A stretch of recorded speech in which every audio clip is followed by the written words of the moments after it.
نحمده ونصلي ونسلم علی رسولہ الکریم، اما بعد۔ سب سے پہلے تو میرے محترم بھائیو، دوستو، بزرگوں، ہمیں اس بات پر اللہ تبارک و تعالیٰ کا شکر ادا کرنا چاہیے کہ اللہ پاک نے اپنی رضا کے لیے 3 دن ہمیں فارغ کرنے کی توفیق عطا فرمائی، اور یہاں پر ہمارا جمع ہونا محض اللہ تبارک و تعالیٰ کی رضا کے لیے ہے، اور اس جمع ہونے کے ساتھ ساتھ دین کی بات، دین کی محفل،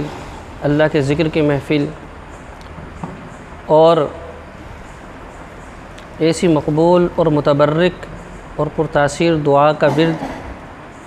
کہ جو کم و بیش 800 سالوں سے تمام اولیاء اللہ، 800 سالوں کے اندر جتنے بھی اولیاء اللہ آئے اور جتنے بھی بزرگان دین آئے، پوری دنیا کے اندر جتنے بھی سلاسل چلے، ان سب نے اس مقبول دعا کا ورد کیا، جسے دعائے حزب البحر کہا جاتا ہے، جس کے بارے میں حضرت شیخ دامت برکاتہم نے نماز مغرب سے پہلے تفصیل کے ساتھ روشنی ڈالی۔ یہ دعائے حزب البحر جو ہے، اللہ تبارک و تعالیٰ کی طرف سے امت محمدیہ صلی اللہ علیہ وسلم کے لیے ایک انعام اور ایک تحفہ ہے۔ اگرچہ جو فضیلت اور جو نور اور جو برکت مصنون دعاؤں کو حاصل ہیں، اگرچہ وہ اس دعا کے اندر وہ چیز نہیں ہے، لیکن پھر بھی اس دعا کی نسبت حضور پاک صلی اللہ علیہ وسلم کی طرف ہے، اور جتنے بھی مشائخ کے خانوادے ہیں، جتنے بھی سلاسل ہیں دنیا کے اندر، ان میں یہ ہمیشہ سے یہ دستور رہا ہے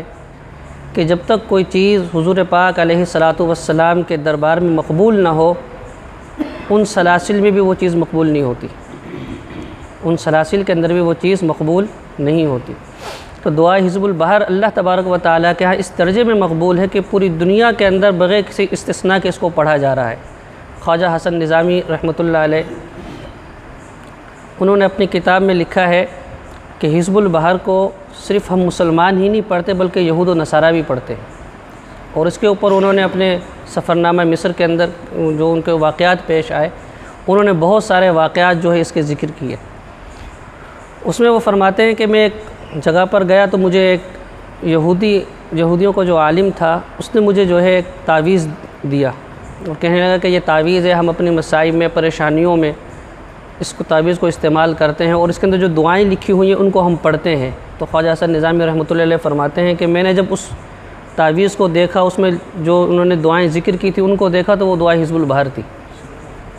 تو اللہ تبارک و تعالیٰ نے اس مقبول دعا کو اتنا قبول فرمایا، اور ہمارے ہندوستان کے اندر یہ جو دعا حزب البحر کا جو سلسلہ شروع ہوا، یہ حضرت امام شاہ ولی اللہ محدث دہلوی رحمۃ اللہ علیہ سے شروع ہوا۔ امام شاہ ولی اللہ محدث دہلوی رحمۃ اللہ علیہ وہ عظیم انسان ہیں کہ جن سے اللہ تبارک و تعالیٰ نے حدیث پاک کے سلسلے کو جاری فرمایا۔ حضرت شیخ عبدالحق محدث دہلوی رحمۃ اللہ علیہ کے بعد ہندوستان کے اندر حدیث شریف کو جو پھیلایا ہے، خاص طور سے سیاہ ستہ کو جو پھیلایا ہے، وہ حضرت شاہ ولی اللہ صاحب محدث دہلوی رحمۃ اللہ علیہ نے پھیلایا۔ حضرت مولانا زکریا صاحب رحمۃ اللہ علیہ نے اپنے سوانح حیات میں، آپ بیتی میں اور دوسری کتابوں میں حضرت نے لکھا ہے کہ جس وقت میں نے حدیث پاک پڑھانا شروع کری تو میں نے ہندوستان کے تمام مسالک کے علماء کو خط لکھے کہ بھائی آپ لوگوں کا سلسلہ حدیث کہاں سے ہے اور کس طرح ہے۔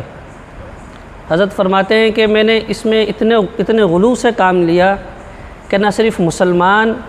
بلکہ میں نے مرزائیوں کو بھی خط لکھا کہ اگر تمہارے پاس علم حدیث ہے تو وہ سند کہاں سے آئی تمہارے پاس۔ مسلمانوں میں تو علم حدیث مشہور و معروف ہے۔ حضرت شیخ فرماتے ہیں کہ کوئی خط میرے پاس مجھے ایسا موصول نہیں ہوا جس نے حضرت امام شاہ ولی اللہ کو بیچ میں چھوڑا، اور حضرت امام شاہ ولی اللہ رحمۃ اللہ تعالیٰ علیہ اس دعا حزب البحر کے ہندوستان میں بہت بڑے عامل گزرے ہیں۔ حضرت مجدد الف ثانی رحمۃ اللہ علیہ، حضرت پیر مہر علی شاہ گولڈہ شریف والے، اسی طرح ہمارے سلسلے کے حضرت حاجی امداد اللہ صاحب مہاجر مکی رحمۃ اللہ علیہ، وہ تو اس کے حضرت نے براہ راست اس کے لیے سفر فرمایا، حرمین شریفین سے حضرت سفر کے حج کے لیے تشریف لے گئے، وہاں سے حضرت شام گئے۔ شام میں کوئی سید زین العابدین ایک بزرگ تھے امام شاذلی رحمۃ اللہ علیہ کے خاندان کے، ان سے پھر حضرت نے باقاعدہ یہ حزب البحر سنی اور پھر ان کو سنائی، اور سنانے کے بعد اس حزب البحر کی انہوں نے اجازت دی۔ ہمارے جو اس وقت جو صحیح ترین نسخہ جو دنیا کے اندر سمجھا جاتا ہے حزب البحر کا، وہ حضرت حاجی امداد اللہ صاحب مہاجر مکی رحمۃ اللہ تعالیٰ علیہ سے منقول ہے، جو ہمارے ہاں پڑھا جاتا ہے۔ اسی طرح دعا حزب البحر کی فوائد و برکات کیا ہیں؟ اس کے بے شمار فوائد و برکات ہیں، اس کے اتنے فوائد و برکات ہیں کہ انسان اس کے فوائد و برکات کو سوچ نہیں سکتا اور سمجھ نہیں سکتا۔ دنیا کی ہر نعمت، دنیا کی ہر خواہش، دنیا کی ہر ضرورت جو جائز ہو اس دعا کی برکت سے انسان حاصل کر سکتا ہے۔ کہ یہ دعا اللہ سے مانگنے کا ایک ذریعہ ہے نا، دعا اللہ سے مانگنے کا ایک ذریعہ ہے۔ کسی آدمی نے کہا کہ جی، ایک ساتھی تھا، اس نے کہنے لگا کہ میں ایک بزرگ کے پاس گیا تو میں نے کہا کہ حضرت کوئی رزق میں بڑی پریشانی، کوئی وظیفہ بتا دیں۔ تو انہوں نے ارشاد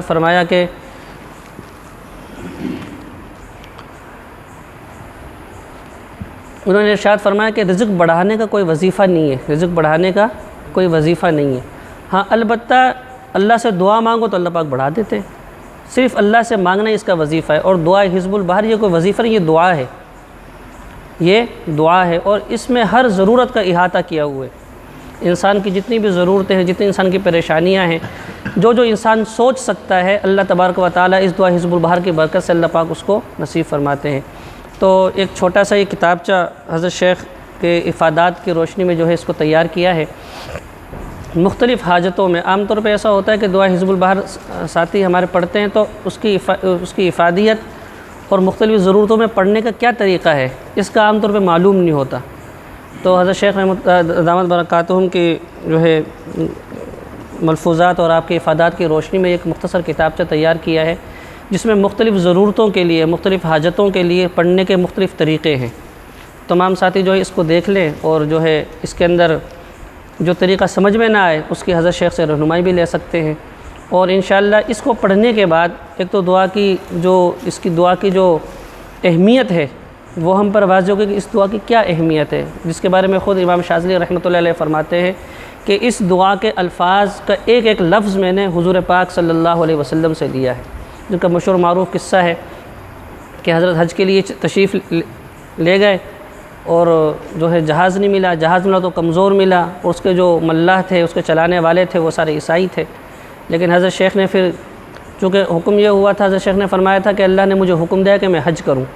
تو ایک بہت بڑا مجمع تیار ہوا حضرت کے ساتھ۔ جب حضرت مصر سے نکلنے لگے تو ہوا، جو پہلے بادبانی کشتی ہوتی تھی، ہوا نے الٹے رخ پہ ہوا چلی تو دوبارہ مصر شہر پہنچ گئے۔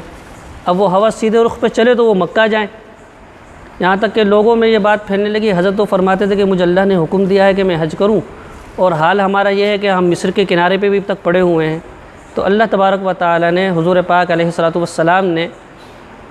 خواب میں آ کر شیخ کو فرمایا کہ آپ جو ہے ان الفاظ کے ساتھ دعا کریں۔ اور حضرت شیخ رحمۃ اللہ علیہ کے، شیخ ابو الحسن علی شاذلی رحمۃ اللہ علیہ کے مختلف احزاب ہیں، جو تقریباً 18 یا 22 ہیں، جو حضرت شیخ کی طرف منسوب ہیں، یا حضرت شیخ خود ہیں، یا حضرت شیخ نے کے جو مریدین ہیں، جو ان کے متعلقین ہیں، انہوں نے ان کو ترتیب دیا ہے۔ لیکن حضرت شیخ نے اپنے آخری وقت میں یہ وصیت فرمائی کہ میری دعا حزب البحر کو تم ہر حال میں پڑھتے رہنا، اس حزب کو تم کبھی نہیں چھوڑنا، اس حزب کو تم کبھی نہیں چھوڑنا، کیونکہ اس کے جو الفاظ ہیں وہ میرے بنائے ہوئے نہیں ہیں، بلکہ اللہ کے رسول صلی اللہ علیہ وسلم کی ذات سے براہ راست میں نے ان کو لیا ہے۔ تو اس کے لیے ساتھی جو اس کتابچے کو دیکھ لیں انشاءاللہ۔ اس کے لیے میں تو تجربے کے طور پہ یہ بات کہتا ہوں کہ دعا حزب البحر کے آنے کے بعد انشاءاللہ پھر جو ہے کسی اور مزید جو ہے وظائف کی اور اعمال کی حاجت رہتی نہیں ہے، کہ انسان مختلف بزرگوں کے پاس جاتے ہیں اور کہتے ہیں کہ جی ہمیں جو ہے پریشانی ہے، کچھ پڑھنے کے لیے ارشاد فرما دیں۔ تو انشاءاللہ اس کو پڑھنے کے بعد پھر کسی اور وظیفے کی ضرورت رہے گی نہیں۔ اب یہ ہے کہ اللہ تبارک و تعالیٰ کے گھر میں جو دیر سویر ہوتی رہتی ہے، کہ اس کا بھی انسان اللہ پاک جو ہے انسان کی جو چیز مانگتا ہے فی الفور عطا فرما دیتے ہیں، کبھی جو ہے اس کو کچھ دیر ٹھہر کے عطا فرماتے ہیں۔ یہ اللہ پاک کی مرضی ہے اور اللہ پاک کی حکمت ہے، اس کے بارے میں تو انسان کچھ کہہ نہیں سکتا، لیکن اپنی طرف سے جو مانگنے کی کوشش ہے وہ نہیں چھوڑنی چاہیے، کہ انسان مانگتا رہے، انسان مانگتا رہے۔ دین کی دنیا کی ہر نعمت اللہ تبارک و تعالیٰ نے جو ہے اس مقبول دعا کے اندر اللہ پاک نے رکھی۔ اللہ پاک ہمیں کہنے سننے سے زیادہ عمل کرنے کی توفیق عطا فرمائے۔